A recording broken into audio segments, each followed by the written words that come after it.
काय झालंय की चव्हाण साहेब आज जे काय बोलतायत ते इतिहासाबद्दल थोडंसं जास्त बोलतात असं मला वाटतं. खरं तर अनुभवी नेते आहेत. जेव्हा ते पंतप्रधान कार्यालयामध्ये काम करत होते तसं त्यांचं काम हे ब्युरोक्रेसीचं काम होतं, म्हणजे राजकीय नव्हतं.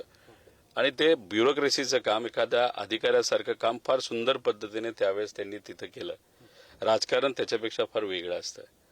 आणि जेव्हा महाराष्ट्राचे ते मुख्यमंत्री बनले, म्हणजे ज्या पद्धतीने महाराष्ट्राचा विकास व्हायला पाहिजे होता, फाईल पास केल्या जायला पाहिजे होत्या, त्या कदाचित त्यांना तो अनुभव नसल्यामुळे राजकीय त्याच्यात फार विलंब झाला. आणि त्याचा फटका हा नक्कीच परसेप्शनवर झाला. म्हणजे महाराष्ट्रामधल्या लोकांना असं वाटलं सरकार काहीच करत नाही आणि फाईलच काही पास होत नाहीयेत.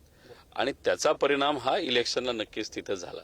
मला असं वाटतं की एवढा अनुभवी नेता, ज्याला पंतप्रधानांच्या ब्युरोक्रेसी कार्यालयाचा तिथं एवढा मोठा अनुभव होता, त्यांनी आज युवांना काय पाहिजे, धोरणात्मक काय बदल केले पाहिजे, आज हे सरकार धोरणात्मक कसं फसतंय, कसं चुकतंय, याच्यावर कुठेतरी तिथं बोललं पाहिजे, त्याच्यावर वेळ घालवला पाहिजे. जुन्या गोष्टी आणि जुने ज्या काही गोष्टी उकडून काढून आज त्याचा काय फायदा होणार नाही. राष्ट्रवादी काँग्रेसमुळे आमची सत्ता गेली 14 साली असंही म्हणते. नाही, कसं असतं की आता जेव्हा सगळेच कमी पडले, म्हणजे ज्याच्यामध्ये आमच्याही पक्षातले नेते, कारण का शेवटी 10 वर्ष आपली सत्ता होती, त्यानंतर कुठं ना कुठं ती अँटी इन्कम्बन्सी होते.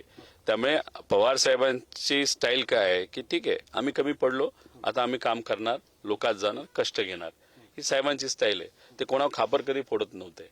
पण इथं जर आपण बघितलं, जे काही आम्ही ऐकतोय त्याच्यावर जर तुम्ही आम्ही एकत्र होतो आणि मग राष्ट्रवादीमुळेच आम्ही कमी पडलो, मग कुठंतरी तुम्ही जी रिअल गोष्ट आहे की ज्या गोष्टी स्वीकारायला पाहिजे की काही निर्णय घेण्यामध्ये आम्ही कमी पडलो, नाहीतर पुढचा पक्ष त्यावेळेस सोशल मीडियामध्ये फार पुढे होता, मग त्याच्यावर पांघरून टाकल्यासारखं होतं. राजकारणामध्ये सगळ्याच गोष्टीवर तुम्ही पांघरून टाकत गेला तर मग हळूहळू आपण इररेलेव्हंट होतो. म्हणजे आपलं महत्व हे फक्त मीडिया पुरतच राहतं. ऍक्टिव्ह राजकारणात आपण एवढं महत्वपूर्ण राहत नाही. त्यांनी अनेक म्हटलंय, माझे काही निर्णय हे राष्ट्रवादी काँग्रेसला आवडलेले नव्हते, त्यामुळे 14 साली जरी सत्ता आली असती त्यांनी मला मुख्यमंत्री व्हायला दिलं नसतं, असाही आरोप केलेला आहे. मग ते मुख्यमंत्री होणार नव्हते 2014ला, म्हणून मग त्यांनी मुद्दामूनच सरकार येऊन नाही दिलं असं आपण म्हणायचं का?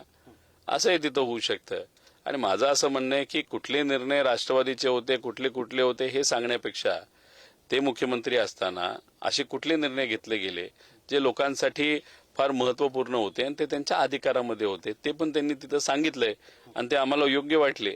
तर आता सुद्धा आम्ही बोलू की त्यावेळेस आम्ही एकत्रित असताना सरकार, तेव्हा ते मुख्यमंत्री होते आणि त्यांनी चांगलं काम केलं. पण माझं एवढंच म्हणणं आहे, दुसऱ्याबद्दल अशा पद्धतीने बोलण्यापेक्षा मोठे नेते त्यांनी काय चांगलं त्यांच्या सहीली नाही तर त्यांच्या अधिकारात झालं हे सुद्धा लोकांना तिथं सांगितलं, तर नक्कीच त्यांच्याही काँग्रेसच्या कार्यकर्त्यांना ते काय गोष्टी आहेत त्या समजून घेऊन आता प्रचारामध्ये त्या गोष्टी वापरता येतील.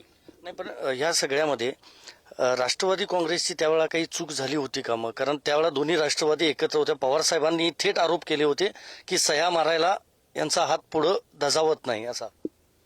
हे बघा, 2014च्या इलेक्शनमध्ये लोकांमध्ये जे काही वातावरण आहे ते समजून घेण्यासाठी सर्वच देशातले विरोधी पक्ष जे होते ते कमी पडले.